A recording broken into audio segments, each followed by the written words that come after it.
afternoon, boys and girls. Today we're going to have a lesson about fireworks. Now, a long time ago, about 30 odd years ago, maybe even a little bit more, in Australia we used to have cracker night once a year, and you could spend all your hard-earned pocket money on buying fireworks. Now, the Australian government banned it because, well, kids would do the wrong thing with fireworks. What I'm going to show you now is some of the wrong things you can do with fireworks. Now, we're in China, so this is perfectly legal. Chinese people love fireworks, and you have never heard anything like the number of explosions going off on Chinese New Year. It's so much bigger than the fireworks that I remember in Australia Day, where we would get pretties and bungers and skyrockets and damage things like letterboxes or fingers or other things that got in the way. But enough of that. First of all, I'll show you some of the fireworks that we've got. These things, although they look big and impressive, are pretty.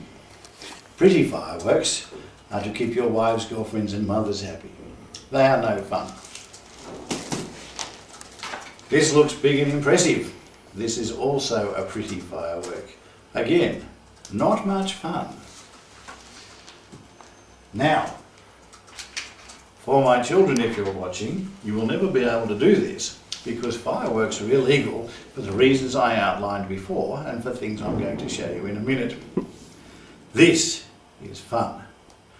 This is a firecracker and its whole job is to go bang. It's like a little stick of dynamite. It's not very strong, but it's cute. It has a fuse at one end and it will blow up.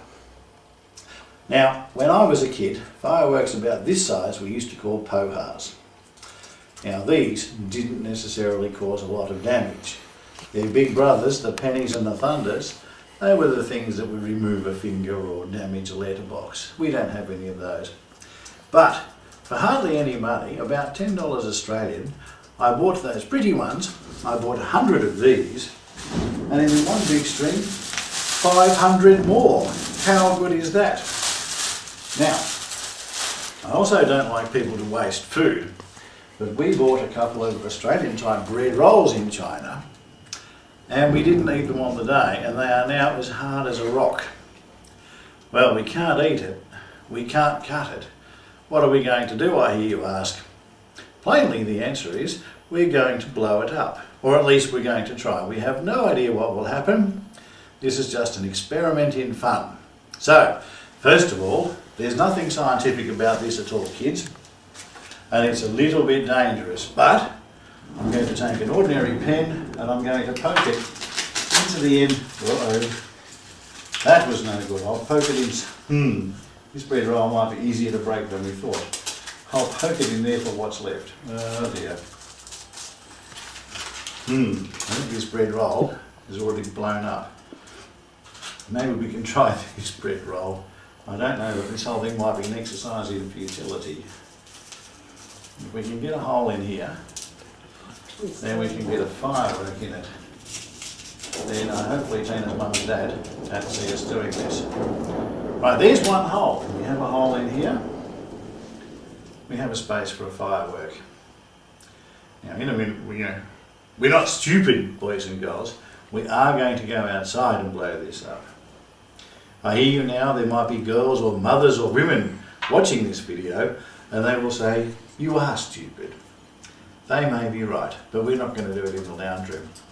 Anyway, stay tuned and in a minute we'll go outside and see if we can blow up this bread roll. And if I can get a hole in the other one, we might try and blow that up too. I hope you enjoy this. Cheerio. Rolling. Alright boys and girls, we're now downstairs outside.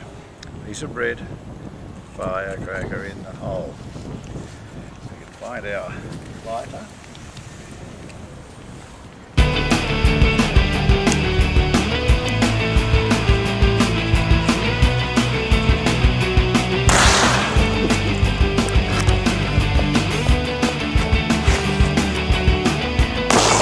Ha ha!